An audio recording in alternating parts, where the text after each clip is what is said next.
Baik, bismillahirrahmanirrahim. Assalamualaikum warahmatullahi wabarakatuh.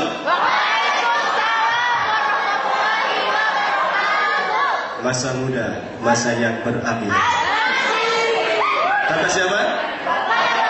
Sekali lagi. Assalamualaikum warahmatullahi wabarakatuh.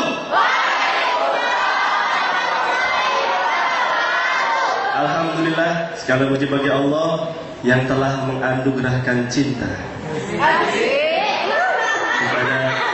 Cinta kepada Allah, cinta kepada Rasulnya, cinta kepada sesama manusia. Tak lupa juga salawat serta salam semoga terlimpah curahkan pada junjungan kita Nabi besar Muhammad,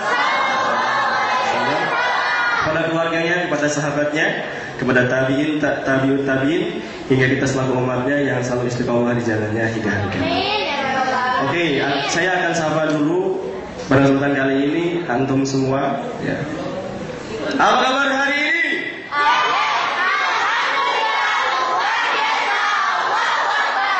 Oke, itu berarti ketahuan pernah ikutan training, ya. Ya. Yang ikhwannya masih diam-diam aja, masih malu-malu di sini.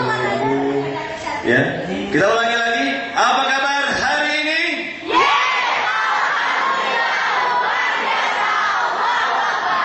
Oke, mantap. Oke. Kenapa kalau kita ditanyakan apa kabar hari ini harus dengan semangat? Karena ketika seseorang itu kesuksesannya itu tergantung ketika ditanya apa kabar hari ini. Kalau ditanya apa kabar hari ini, galau. Kira-kira masa depannya suram atau masa depan sukses? Atau masa depannya cerah nggak? Kalau kayak gitu, dijamin madesu. Kita pengen madesu apa madecer? Masa depan cerah. Oke, ya seperti itu. Oke, tidak perlu berpanjang lebar. Insya Allah kita akan melakukan talk show, bincang-bincang bersama Ustadz Felix. Ya, sebelumnya saya perkenalkan dulu biodatanya. Ya, ini dia biodata pembicara pada kesempatan kali ini. Nama Ustadz Felix Xiao, Ustadz Yanwar Felix Xiao. Usia 3. Kok usia?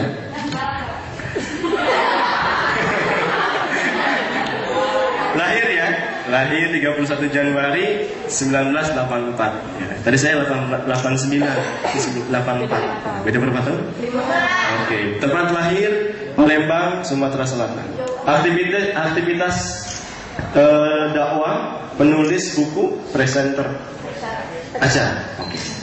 Buku yang pernah ditulis oleh beliau adalah Muhammad Al-Fatih 1453 Beyond Inspiration, How to Master Your Habits. Kemudian yang paling fenomenal di kalangan remaja, udah putusin aja. Ya. Kemudian yang terakhir, yuk berhijab. Ya. Ini Facebooknya, nah, Twitternya juga ada. Ya, Felix Xiao. Oke, sudah tidak sabar lagi ya? Mau langsung ke bincang-bincang? Oke, sudah siap semuanya? Siap? Angkat tangannya. Pegang pundak sebelah kanan. Kawan-kawan. Yang iman juga. Kawan.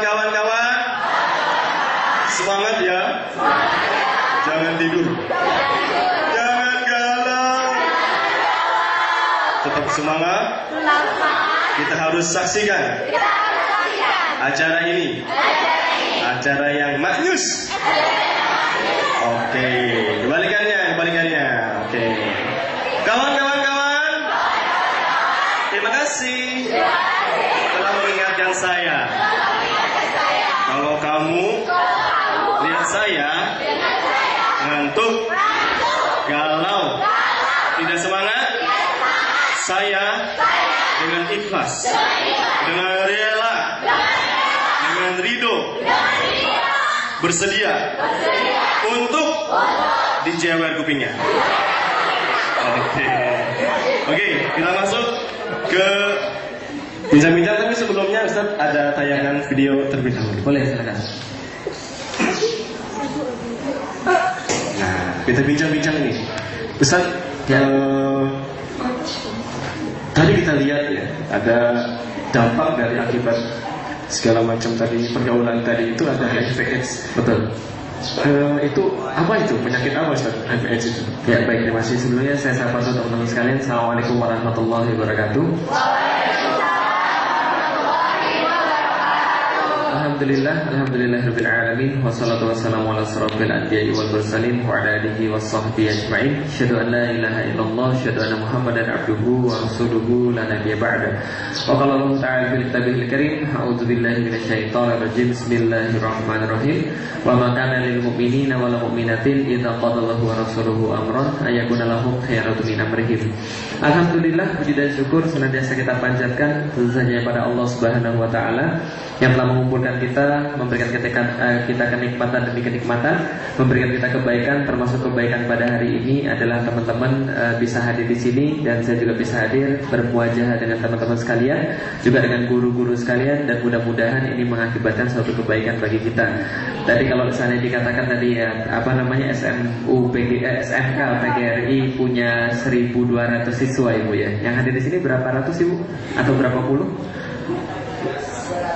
200 ya, berarti 200 yang hari ini hadir saya katakan yang beruntung. Karena banyak orang pengen ketemu saya nggak jadi, nggak boleh. Spesial. Jadi kalau teman-teman yang masih di kelas, yang ketinggalan di kelas pasti iri nanti kalau teman-teman cerita gitu ya, karena ketemu dengan orang ganteng kan gitu ya. Baik, kita juga bersyukur pada hari ini Allah masih berikan kita kesempatan, memberikan kita kesehatan, dan kita membahas tentang sesuatu yang sangat penting di sini, yaitu adalah tentang bagaimana cinta ini sekarang sudah banyak merusak orang-orang remaja, dan ini memang patut dikhawatirkan, khususnya bagi orang tua. Jadi kalau orang tua itu punya anak, dan mereka paling layak mengkhawatirkan situasi seperti sekarang. Karena kenapa? Karena bukan hanya guru-guru Ibu yang khawatir, tapi orang tua ini jelas-jelas benar-benar khawatir. Misal, saya punya anak itu 5 tahun. 5 tahun saya punya anak perempuan, itu yang paling gede, anak saya 5 tahun. Itu pun sekarang saya sudah merasa sangat khawatir sekali. Karena kenapa? Karena semakin hari kita dihadapkan dengan satu fakta yang sangat mengerikan, khususnya yang tadi ditanyakan tentang masalah HIV/AIDS ini. Jadi kalau HIV itu adalah human immune virus. Jadi yang berkaitan dengan imunisasi daripada tubuh manusia. Jadi penyakitnya luar biasa mengerikan sekali. Lah kenapa? Karena kalau misalnya kena pada manusia, dia merusak sistem imun. Dengan kata lain, kalau ibarat sebuah benteng, kalau tubuh manusia adalah sebuah benteng, AIDS, HIV ini menyerang benteng manusia ini sehingga tidak ada lagi pertahanan. Nah kalau sudah tidak ada pertahanan, semua penyakit itu bisa masuk. Contoh, kalau sekarang kita berdiri sekarang di sini atau kita duduk sekarang di sini, dalam waktu 1 menit aja itu ada ratusan ribu bakteri dan hampir jutaan virus yang kita hirup setiap hari. Nah itu bisa kemudian masuk dalam tubuh kita dan dia nggak mengakibatkan efek yang berbahaya karena kita punya sistem imun. Nah kalau sekarang kita nggak punya sistem imun, bayangkan datang virus pilek, datang virus batuk, datang virus apa, langsung kemudian penyakit apa. Dan ini kan bahaya sekali. Ini HIV. Jadi HIV ini sampai sekarang belum ada obatnya, belum ada yang untuk kemudian menyembuhkan itu. Maka ini kemudian sangat berbahaya sekali virus HIV. Nah maka dari kemudian segala macam penularan virus HIV yang paling banyak itu dalam bidang seksual. Maka kalau kita lihat, mungkin Allah memberikan virus HIV ini adalah sebagai peringatan bagi orang-orang manusia ini yang makin lama ternyata hubungan seksualnya makin kreatif. Jadi kan ya, kalau zaman dulu kalau namanya pelacur itu kan ya di pinggir-pinggir jalan, di pinggir-pinggir luar kota. Namun sekarang pelacur sudah lewat online. Kalau zaman dulu pelacuran itu diakibatkan oleh orang-orang yang sudah tua, orang-orang yang sudah dewasa. Zaman sekarang enggak. Kasus SMP 6 kan ya, SMP 4 yang di Jakarta, orangnya itu adalah berprestasi, OSIS, pintar, secara akademik mumpuni, tapi ternyata tidak menjamin. Tidak menjamin bahwa orang pintar, dia pintar secara iman. Dan yang parahnya adalah disutradari oleh orang-orang yang kerudungan lagi gitu kan ya. Berarti kerudungan itu cuma kerudungan saja, tapi tidak kemudian kerudungan dari segi kemudian bukan hanya hijab kelakuan, tapi cuma hijab pakaian saja. Jadi ini adalah sebuah penyakit yang berbahaya sekali lagi, dan itu menular lebih banyak dari segi hubungan seksual. Allah lebih soal. Jadi itu pendahuluannya. Oke. Kalau tadi Ustaz menyebutkan bahwa akibat pergaulan bebas atau seks bebas itu ya, kira-kira selain dari itu yang menyebabkan HIV/AIDS itu apa saja gitu? Ya, jadi kalau dari seks bebas kan penularan. Tapi kalau penyebab HIV/AIDS ini adalah dari memang virus yang bermutasi. Tapi bermutasi kan kita nggak perlu bahas secara biologi. Kenapa? Ini adalah teguran Allah kepada manusia bahwa HIV dan AIDS yang adalah penyakit yang muncul di tengah-tengah manusia. Ini karena apa? Karena terlalu banyak tadi aktivitas seksual. Yang aktivitas seksual ini berganti-ganti, bukan kemudian dengan satu pasangan saja, atau bukan dengan pasangan yang sah saja. Nah, maka aktivitas ini yang menyebabkan kemudian virus HIV/AIDS ini sangat mudah sekali untuk menular. Jadi seperti itu. Kalau kita lihat ya, teman-teman mungkin pernah menyaksikan ya, ada korban-korban atau para pengidap HIV/AIDS itu.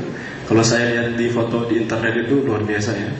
Jadi badannya kering, kerontang gitu.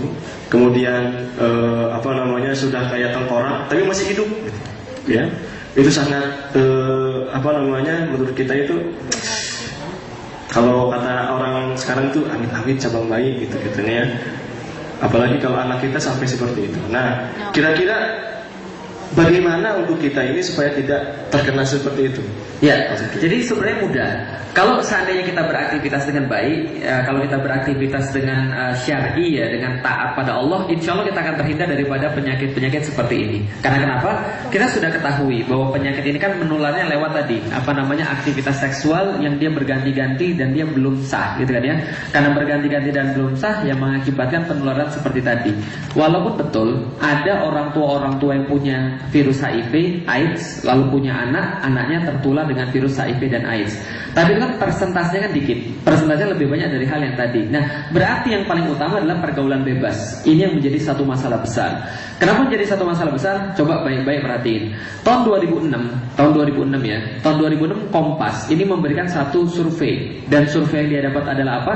Survei yang dia dapat pada tahun 2006 ini sekitar 51% perempuan di Jakarta itu sudah tidak perawan. 51%. Berarti Bogor ya kira-kira samalah. Kalau di Jakarta 51%, di Bandung 54%. Jadi Bandung itu lebih parah daripada Jakarta. Bandung 54%, Jakarta 51%, Surabaya 49%. Jadi nggak jauh beda. 2006 itu, coba bayangkan. Dan orang-orang kemudian berkata, oh enggak, itu salah, itu pasti salah penelitiannya, surveinya salah. Dan diadakan lagi survei yang sama pada tahun 2008 oleh KPAI, Komisi Perlindungan Anak Indonesia. Pada tahun 2008 dia mendapatkan, setelah disurvei ternyata kejadiannya lebih mengerikan lagi. Pada tahun 2008 anak SMP di Jakarta tidak perawan 62,7%. Yang tadi dilihat 62,7% nggak perawan. Artinya apa cowok-cowok? Coba Anda bayangkan di masa depan nanti. Sekarang Anda umur berapa? 17, 16, 17, 18. Berarti nanti ketika Anda nikah, kira-kira mungkin ya sekitar 5-10 tahun lagi, Anda dapat cewek itu, berarti di antara 2 yang nggak perawan. So bisa dibayangkan ya. Ini mana kejadiannya? 62,7% tidak perawan. Yang lebih mengerikan lagi, 62,7% tidak perawan, tapi 93% tahun 2008 itu sudah pernah melakukan heavy petting. Tahu heavy petting?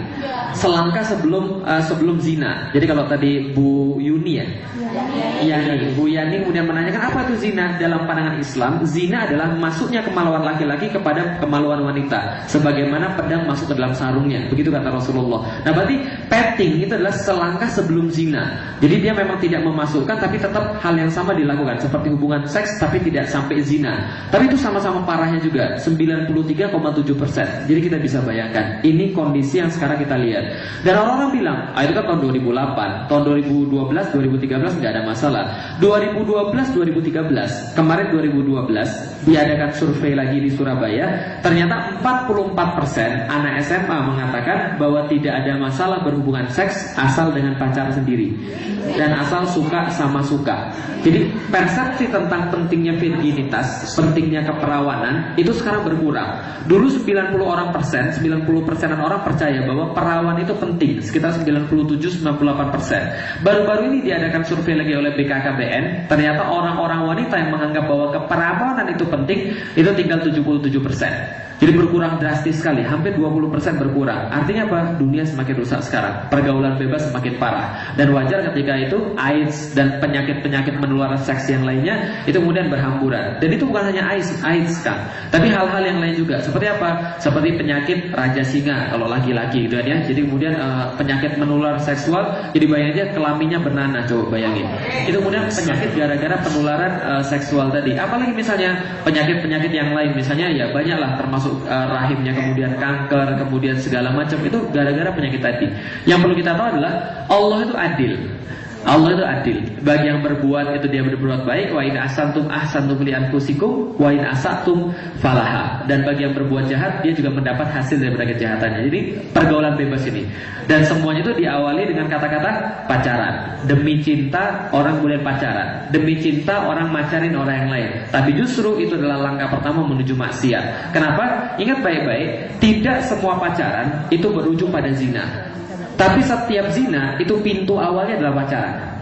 Jadi lebih baik kemudian ada banyak hal yang teman-teman gak boleh coba, tapi ada dua yang benar-benar gak boleh coba. Satu adalah pacaran, yang dua adalah minum minuman keras atau narkoba. Itu benar-benar gak boleh coba, karena pasti akan ketagihan. Seperti itu. Ya, berarti pacaran itu Ngeri ya. Oke, kalau ada program pemerintah ya, kalau sekarang ini tanggal 1 Desember itu sebagai hari apa? Hari AIDS ya, sedunia. Nah itu saya baca di sebuah situs ya, itu ada KPAN kalau nggak salah ya. Ya.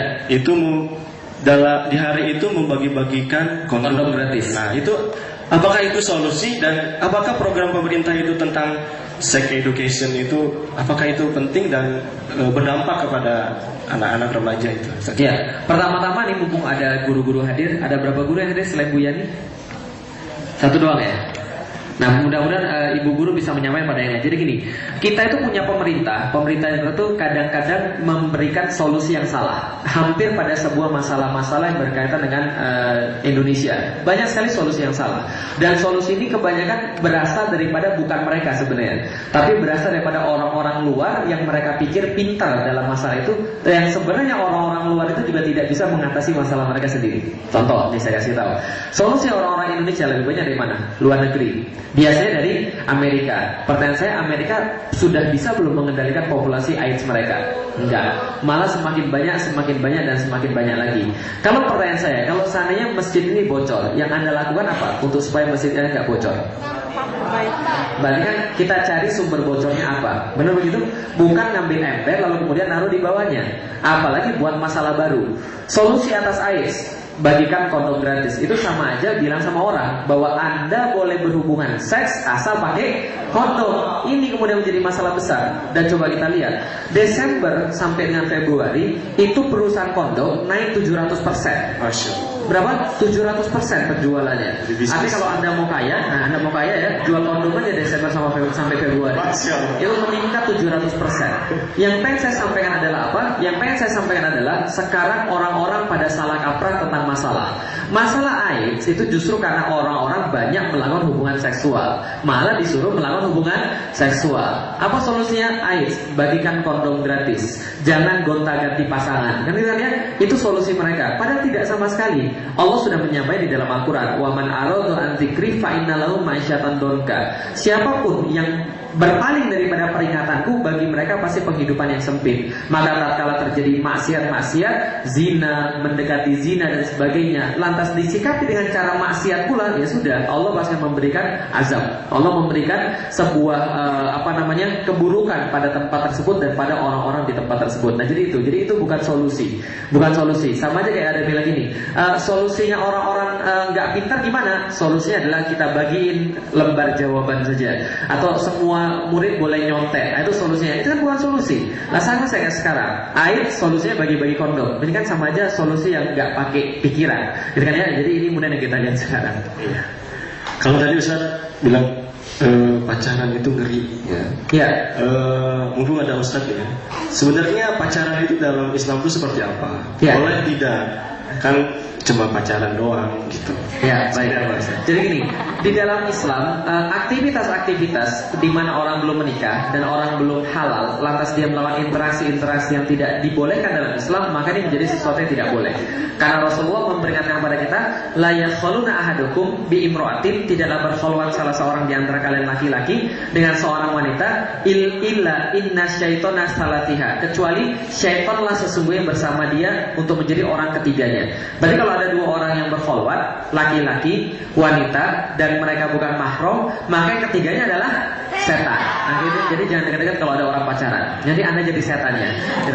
Tapi ada orang bilang, Ustaz, enggak semua pacaran tuh kayak gitu, Ustaz. Enggak semua pacaran tuh berujung pada zina. Saya pacaran enggak ngapa-ngapain kok. Pertanyaan saya, kalau dia pacaran enggak ngapa-ngapain, yang ngapain pacaran? Paham ya saya? Ya pasti ada apa-apanya. Oh enggak Ustaz, saya pacaran enggak ngapa-ngapain kok Ustaz, saya cuma pegangan tangan doang. Kalau Anda punya cowok dan dia cukup cuma pegangan tangan doang, saya harus sampaikan pada Anda harus berhati-hati. Jangan-jangan dia bukan cowok sejati.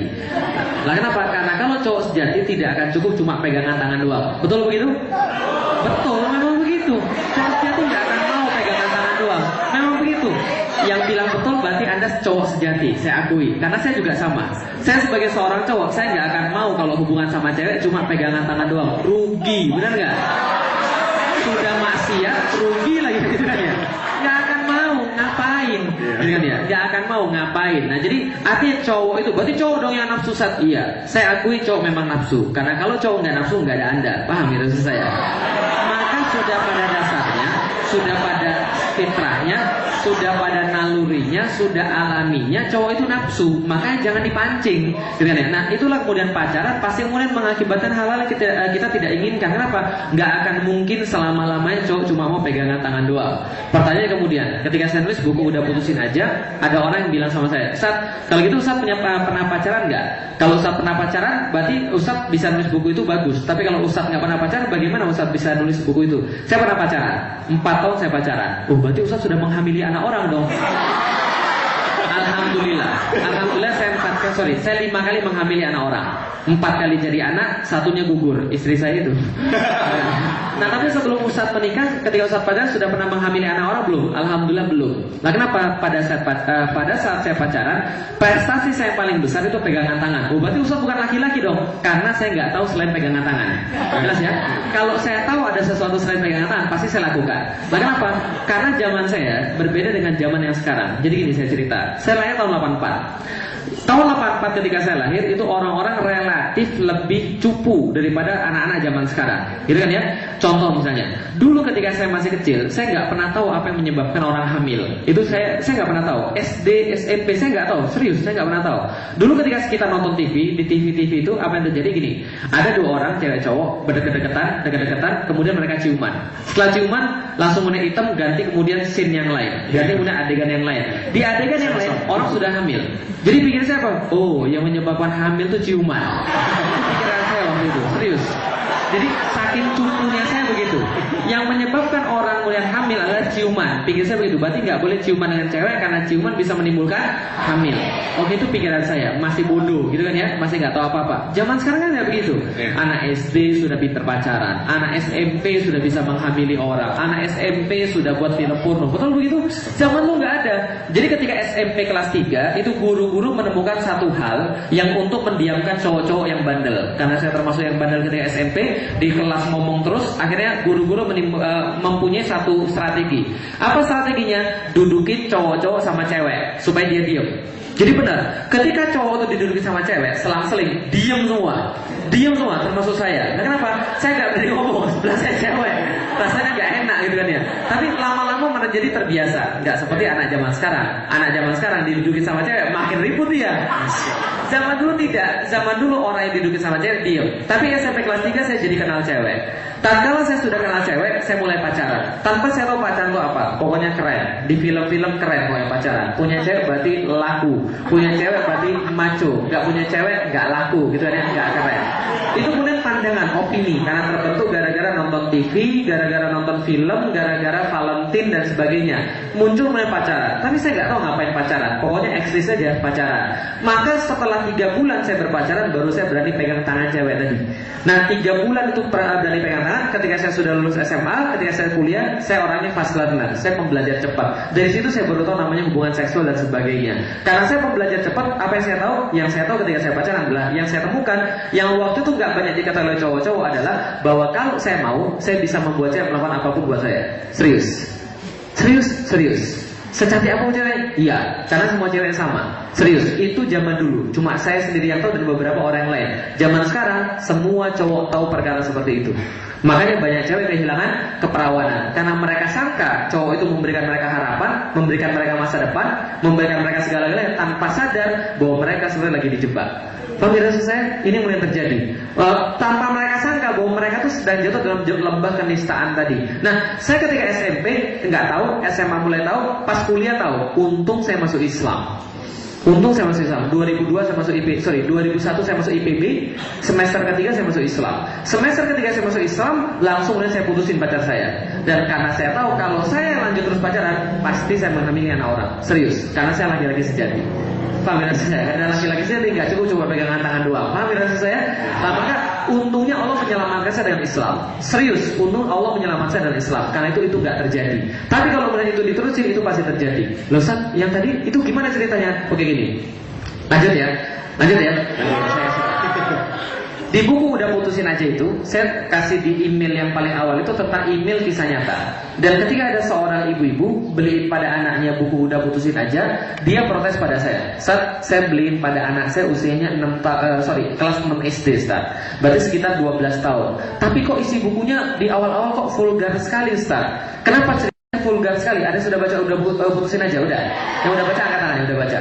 Nah, udah tahu kan ya cerita di depan itu kan ya? Nah, kok ceritanya vulgar banget? Saya bilang, ibu, itu cerita, itu bermanfaat untuk apa? Supaya orang-orang tahu kisah yang sebenarnya. Karena orang-orang tua tidak tahu apa yang dilakukan oleh anaknya. Dan gak tahu anaknya ini seperti apa pergaulannya. Dan yang saya tulis di buku itu cuma tinggal 30% saja kengeriannya. Kisah aslinya yang 100% jauh lebih ngeri daripada yang ibu lihat di buku itu. Lah kenapa? Cerita begini, ini saya kasih tahu. Kenapa cowok bisa bisa membuat cewek melakukan apapun juga? Mau saya kasih tahu caranya gimana? Mau saya kasih tahu? Saya kasih tahu ya. Nih, supaya Anda paham. Jadi gini ceritanya. Fitrahnya cewek itu senang digombali. Itu fitrahnya cewek. Sialnya cowok itu pintar gombal. Itu sialnya itu. Nah contoh misalnya, baju bagus banget hari ini. Oh gombal Ustaz, tapi dalam hati berbunga-bunga. Cewek itu suka digombali. Dan ini masalah besar. Dan masalah yang mana cewek itu penasaran. Contoh, ini kisah nyata terjadi dan ini terjadi berjuta-juta kali yang menyebabkan banyak orang kehilangan keperawanan. Ini salah satunya, ini saya kasih tahu. Ada orang pacaran sudah 4 tahun. Dia pacaran mulai dari SMP, kemudian mereka sudah kuliah. Ketika kuliah, cowok ini main ke tempat ceweknya. Lalu kemudian bilang gini, adik selama ini kita pacaran, menurut adik Mas ini gimana? Mas orang yang baik, Mas luar biasa, Mas mengayomi saya dan memberikan saya benar sebagai seorang wanita, menghargai saya. Oke, kalau gitu menurutmu kira-kira kalau ke depan kita gimana? Iya, masa depan insya Allah bagus Mas, kita bisa menikah, kita bisa punya anak dan sebagainya. Menurutmu, menurut adik saya nggak sama Mas, sayang banget, sayang seperti apa segede-gede di dunia. Terus Masnya bilang gini, Dek ada satu hal yang pengen saya ceritain, tapi saya tuh nggak enak cerita. Nggak apa-apa Mas, ceritain aja. Tapi adik nggak marah kan ya? Nggak apa-apa, ceritain aja Mas. Gini Dek, sebenarnya Mas tuh nggak enak ceritain ini Dek. Tapi ya namanya kan kita kan orang berbagi ya. Namanya siapa tahu nanti adik bisa memberikan saya saran atau apa. Ya nggak apa-apa Mas, cerita aja. Tapi itu saya tuh nggak enak. Nggak apa-apa Mas, cerita aja Mas. Nggak enak nggak apa-apa Mas, cerita aja. Nggak apa-apa, cerita aja. Adik siap kok dengar. Bener, adik siap. Bener. Serius. Oke, cerita aja Mas, nggak apa-apa. Ya saya cerita. Jadi gini sebenarnya. Jadi penasaran nggak? Nggak apa-apa Mas, cerita aja. Tapi nanti Mas takut ada yang tersinggung. Enggak kok Mas, enggak. Bener nggak tersinggung? Enggak. Bener nggak tersinggung? Nggak apa-apa. enggak. Tapi nanti adik marah sama sama mas gimana? Enggak apa-apa, mas cerita aja mas, enggak apa-apa. Jadi kalau itu mas cerita ya, iya cerita. Gini, kemarin mas ketemu dengan alumni teman-teman SMP mas, dan mereka cerita luar biasa. Jadi mereka cerita mereka sudah pernah pacaran berkali-kali dan mereka sudah pernah berhubungan badan dengan pacarnya masing-masing. Dan mereka bilang bahwa mas tuh pengecut, mas tuh nggak punya nyali. Lah kenapa? Karena belum pernah berhubungan badan. Dan mereka cerita terus mereka sudah pernah berhubungan badan. Tapi sebenarnya saya bilang sama mereka, ya tapi ini kan sakral. Ini kan adalah sakral dan saya pengen adalah yang pertama kali saya maunya melawan sama kamu. Loh kok mas bilang gitu sih? Enggak, saya enggak kok, enggak serius kok, udah lupain aja. Kok mas bilang gitu? Enggak lupain aja. Enggak, kan tadi sudah bilang jangan tersinggung. Emangnya mas mau? Nah, jadi kan paham ya saya? Ini banyak terjadi. Kenapa? Gara-gara perkara seperti ini mulai terjadi. Oh enggak apa-apa, enggak usah. Mas mau ya udah, kalau mas mau enggak apa-apa. Tapi mas jangan ini ya. Nah, sebagainya. Paham ya saya? Ini banyak menimbulkan orang-orang mulai kehilangan keperawanan, dan ini terjadi berjuta-juta kali. Walaupun dalam pikiran kita ketawa ngelihat yang semacam ini terjadi berjuta-juta kali. Paham ya saya? Ini baru satu teknik. Tahu ya saya? Banyak teknik-teknik yang lain yang mengerikan. Tapi inilah mulai terjadi lewat pacaran tadi. Jadi jangan pernah pacaran tadi. Lalu apa? Ini pasti kemudian pintu menuju zina. Tapi dia nggak gitu Pak Ustaz. Iya, karena Anda belum tahu. Kalau dia nggak gitu, berarti dia bukan cowok. Karena cowok pasti gitu mikirnya. Lah kenapa? Karena dia cowok. Paham ya saya? Cowok itu pasti akan tertarik dalam bidang-bidang visual dan pasti pernah ke arah sana. Makanya dia kemudian mencari cewek karena tadi. Lah kalau dia sudah siap, dia akan nikah aja. Dan saya kasih tahu, kalau sudah kehilangan yang namanya kehormatan, kehilangan yang namanya kemuliaan, itu berbahayanya luar biasa. Tahu kenapa berbahaya luar biasa? Anda kehilangan masa depan 100%. Dan saya kasih tahu, pengerusakan orang-orang yang nggak senang dengan Islam terhadap Islam itu dimulai dari wanita, karena wanita mendominasi. Lihat tuh kiri kanan Anda dan belakang Anda. Lebih banyak cewek atau lebih banyak cowok?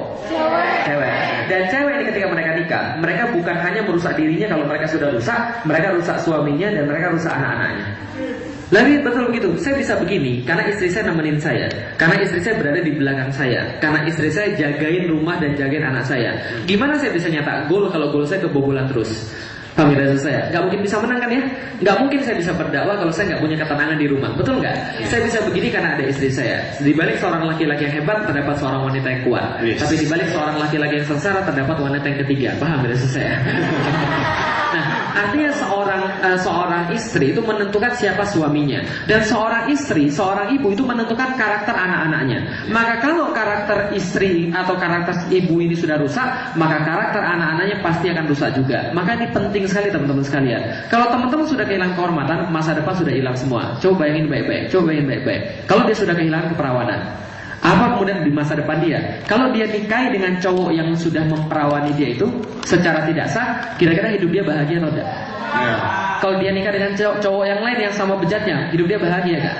Taruh dia sudah bertobat ya. Dia sudah bertobat dan kemudian dia sudah kerudung, sudah ngaji, sudah rapi. Kemudian di masa depan dia ta'aruf dengan seorang cowok soleh, baik kayak Mas Ageng inilah. Nah, ketika dia sudah tahu dengan cowok yang soleh dan baik, sebelum kemudian dia melanjutkan ta'arufnya, sebelum menikah harus nggak cewek ini jujur untuk ngomongin tentang kekurangan dirinya? Harus nggak? Harus jujur, betul. Karena kalau dia tidak jujur, itu akad batil itu. Sama kayak saya jualan, Mas mau beli nggak ini Mas? Ini isinya ini, ternyata isinya nggak begitu. Batil nggak jual belinya? Batil. Nah, tatkala batil nggak boleh, maka dia harus ngomong. Coba dijadiin, coba bayangin baik-baik, Mas. Sebelum kita melanjutkan ke ta'aruf yang lebih lanjut, Mas. Sebelum kita nanti lanjut ke jenjang pernikahan, ada satu hal yang harus Mas ketahui tentang saya. Dan kalau nanti Mas sudah tahu, nanti Mas boleh memilih untuk melanjutkan proses ini, atau Mas sudah memilih saya ini, saya terima. Tapi Mas harus tahu bahwa saya sudah tidak perawan lagi. Aduh. Ngerti nggak? Kira-kira coba, misalkan ya, kira-kira bisa bayangin nggak kalau Anda suatu saat nanti sudah baik dan ingin menikah dengan cewek yang baik, tiba-tiba Anda tahu bahwa dia nggak perawan, kira-kira Anda gimana? Taruhlah cowoknya baik, dan cowoknya bilang sama ceweknya, setiap perempuan punya masa lalu, dan kamu juga punya masa lalu yang buruk, saya juga punya masa lalu yang buruk, dan saya terima masa lalumu apapun itu, dan kita kemudian fokus saja pada masa depan. Oke, mereka menikah, diterima sama cowoknya, tapi ketika mereka setelah selesai menikah, ada cekcok nggak dalam rumah tangga? Dan ketika terjadi cekcok, jangan heran dan jangan sakit hati kalau cowok terlontar dari kata-kata dia, kamu sih dulu nggak perawan, gitu kan?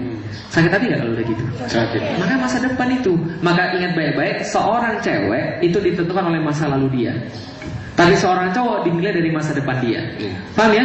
Contoh misalnya mantan narkobaan, mantan pemakai minuman keras, mantan dugem, terus kemudian bertobat jadi ustadz, meninggal, uji. Yang kita kenal apa? Yang kita kenang apa? Ustadz. Yang kita kenang kan ya, kita nggak tahu lagi masa lalu dia. Orang nggak sebut-sebut lagi masa lalu dia. Tapi kalau seorang cewek pernah main film porno misalnya, film porno tersebar ke seluruh Indonesia, dia taruhlah dia sudah tobat pakai kerudung jadi ustadz. Ketika dia muncul di TV, yang orang lihat apa? Yang orang ingat apa? Perbuatan masa lalu dia. Makanya hati-hati. Memang betul dunia itu nggak adil. Cewek itu lebih dilihat dari masa lalu dia, sedangkan cowok itu demi masa depan dia. Maka kalau cowok bejat di masa lalunya, saya contoh dulunya orang-orang bukan Islam, gitu kan ya. Tapi kalau saya sudah masuk Islam, ada nggak ya kalau saya ajak mau nikah? Ada. Istri saya ada contohnya kan ya. Kenapa? Karena dia nggak melihat masa lalu saya. Masa lalu saya non muslim dia nggak lihat, yang dilihat masa depan saya. Paham teman-teman sekalian? Tapi kalau Anda sudah punya track record yang buruk, laki-laki akan mikir berkali-kali.